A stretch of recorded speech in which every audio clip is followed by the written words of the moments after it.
So today we're looking at a piece of hardware that, I mean, the name sounds like a droid from Star Wars, the KD-IP922DEC-II. It really does. But this thing is actually trying to kill off the traditional video matrix switcher. Hmm. We've got the tech specs from Key Digital right here. We do. And the goal for this deep dive is to really see if this decoder delivers on that big promise of AV over IP. Can you really move all your video onto standard network switches? Which is the dream for installers, right? Yeah. So looking at the sheet here, this is a decoder.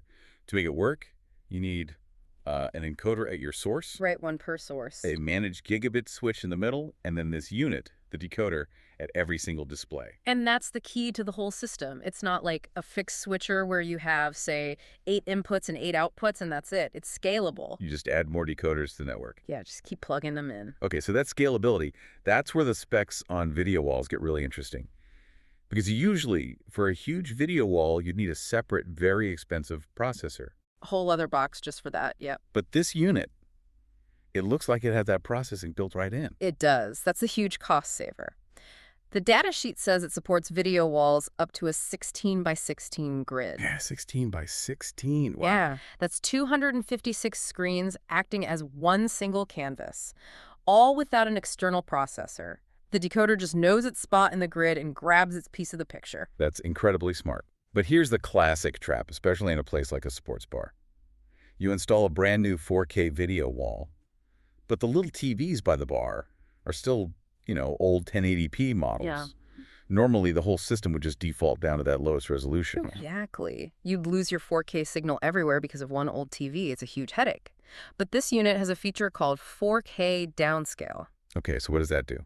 It takes the 4K stream coming in over the network, and then right there at the display, it converts it down to 1080p or 720p. So the main video wall gets the full 4K, and the break room TV gets a signal it can actually use. Precisely. It solves that whole mixed resolution problem. No extra gear needed. Let's talk connectivity, because this box is dense.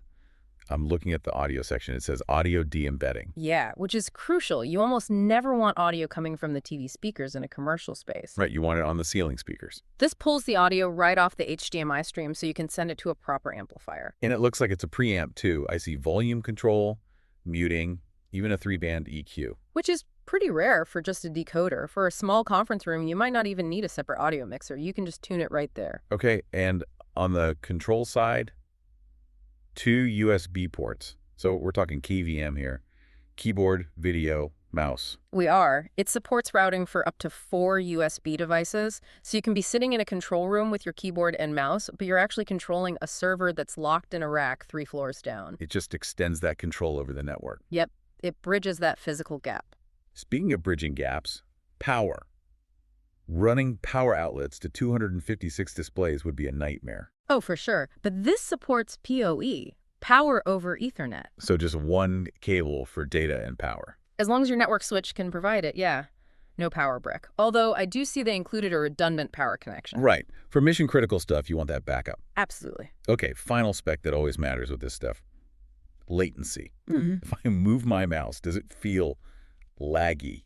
They claim less than 40 milliseconds at 4K. Which is, what, about 1 frame of video? Exactly. To your eye, it's basically real time. You're not going to feel any drag, whether it's for signage or actual control. So to sum it up, the KD-IP922DEC-II is this little node that turns a regular network into a full-blown 4K video distribution system.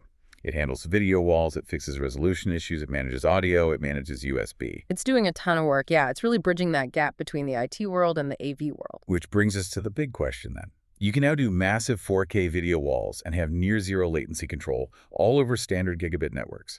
Are the days of the big, expensive proprietary matrix switcher finally numbered? I mean, it really does feel like the network has finally won.